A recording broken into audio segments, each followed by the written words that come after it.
What is going on, wonderful people? Welcome back to my YouTube channel. Today, I'll be taking you through my 5 most regrettable purchases of all time. So stay tuned. I'm going to start off with an honorable mention here. Mont Blanc Individuele. Now, you've seen me wear this scent before. Germany fragrance, really hyped this scent up. I mean, like, you know, that fresh fabric softener with raspberry touch. It had that little bit of sweetness too. I've tried it, I've worn it, and for $40, good scent. But I just feel like there's much better scents out there that you could get for $40. It didn't perform for the amount of hype that it had gotten and the fact that it was discontinued or at least hard to find. It's so hyped in the community, but it's just not good enough. Like, it has this weird synthetic screechiness, and I don't know why people like it, but people seem to love it and get compliments for it. I've never ever received a compliment for it. I actually don't like it on myself, and even though I've used a lot of it, I only have it because I've just got a bottle and I just want to get through it. But I can't even imagine why I'd wear it. So starting off this official list, at number 5, we've got Tom Ford's Santal blush. Now I know what you're thinking. How the hell could I not like a Tom Ford scent? Well, I do.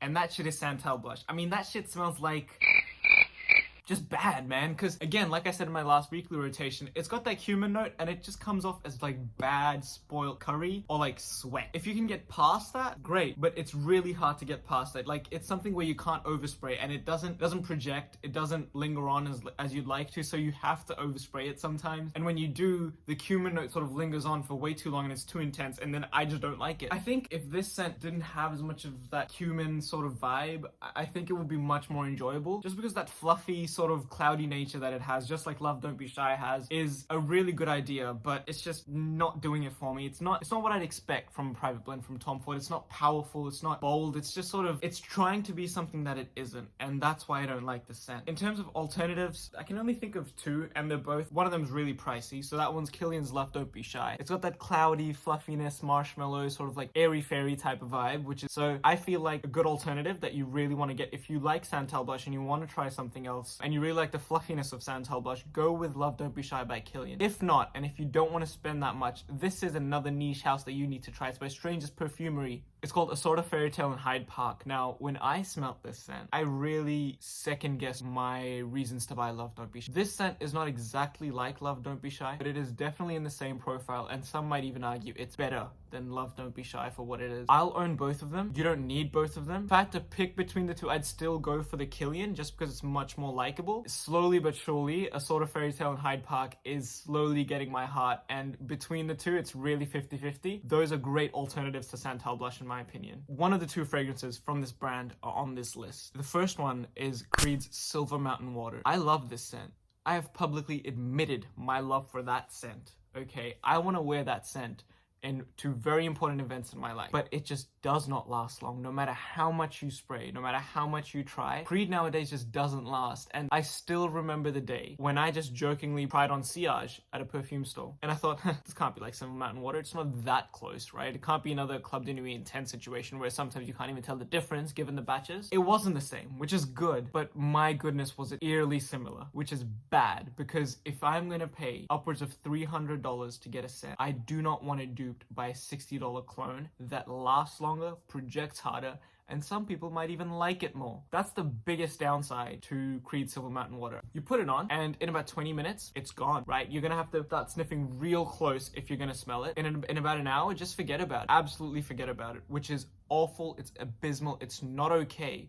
Great scent, but it's not okay. And because of that, I think the only logical alternative to Silver Mountain Water is to get Club de Nuit Sillage. The next fragrance is by Kilian. It's called Good Girl Gone Bad Extreme. I really like Kilian's fragrances for women. I think they're one of those brands where I would wear each and every one of their women's scents. It's the same with Tom Ford, but Good Girl Gone Bad Extreme, it's something that just didn't grow on me. I had that bottle for a good few months and it just never grew on me. I know who it's perfect for. I know exactly the kind of person it's perfect for. That person is just not me. This is perfect for a Middle Eastern woman, probably in their 30s, and she's sort of independent, has her own thing going, and she's in control. That's really what this scent is, but that scent just does not resonate with me. The best part about that scent is it really is the sort of milky caramel incense type of thing going on, which sounds really weird while I say it. And if you're one of those women that is in control but sort of reserved, this is a scent you should try. It just wasn't a scent that I think I need. Number 2 is a favorite of the community. Everyone swears they like the scent, and that is Maison Margiela's By the Fireplace. I get it. I get the hype.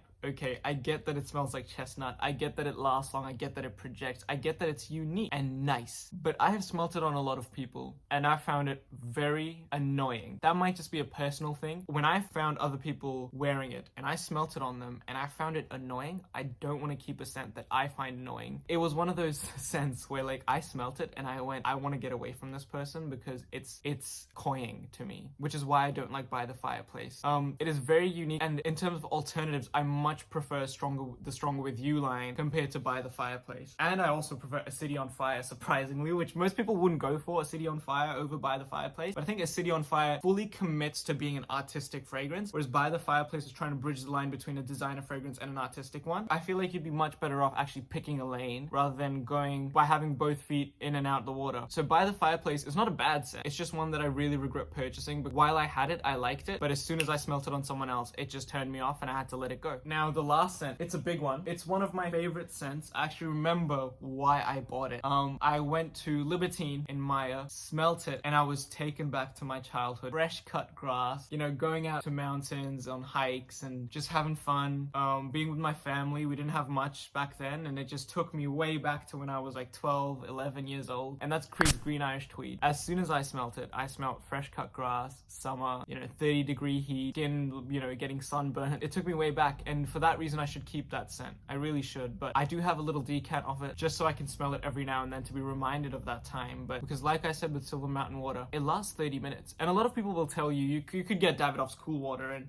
Cool Water's good and all, but it's not the same. In fact, I've tried a lot of clones. I've tried Train Away by Armaf, and I've tried Cool Water, and they're not the same thing as Green Irish Tweed. And I feel like Green Irish Tweed is one of those scents where it's never going to be the same as that. Yes, I know it smells like an old man. I've had people tell me it smells like an old man. It's a scent that I can't let go of, but I can't justify paying $300 and keeping a bottle of it when it only lasts 20 minutes. Unless Creed fixes it, I don't see myself owning Silver Mountain Water or Green Irish Tweed ever again. And that's the sad reality of it. I love Green Irish Tweed. I'd love for it to be in my collection for that exact reason. But I can't have it because I'm not going to keep a bottle that charges $350 and does not perform. Anyways, guys, thank you so much for watching. Those are my 5 fragrances that I regret buying. What regrettable purchases have you got? And if you have any suggestions left, don't forget to like and comment. Peace.